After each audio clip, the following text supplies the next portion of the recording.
Hi friends, இந்த guide இருக்குது பார்த்தீங்களா? இந்த கைடும் இந்த ஹோல்ஸ் ஊசி இறங்கும்போது கரெக்டாக ஒரே மாதிரி இருக்கணும். இந்த மாதிரி இருந்துச்சுன்னு சொன்னால் இதை எப்படி நம்ம சரி பண்ணலான்னு பார்க்கலாம். இது இப்படி இருக்குது. நான் ஏற்கனவே இது பண்ணி தான் வச்சுருக்கேன். இங்கே எப்படியே வந்தீங்கன்னா இந்த டஞ்சுன்னு எல்லாம் இருக்கும்ல, அந்த பாட்டத்தை கழட்டிட்டு இது உங்களுக்கு அந்த தமிழில் உலக்கைன்னு சொல்லுவாங்க. இதோட கைடோட இந்த தண்டு இருக்குல்ல, இதில் ஒரு நெட்டு இருக்கும்.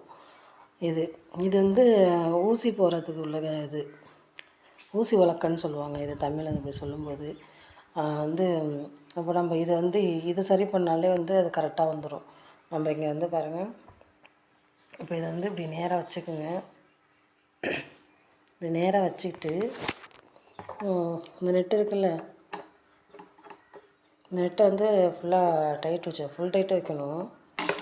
நம்ம லேசாக வச்சுட்டோன்னு சொன்னால் அது நீங்கள் ஒரு வெயிட்டான துணியெல்லாம் தைக்கும்போது அது இதாகிடும். இது ஃபுல் டைட் வச்சுக்கணும்.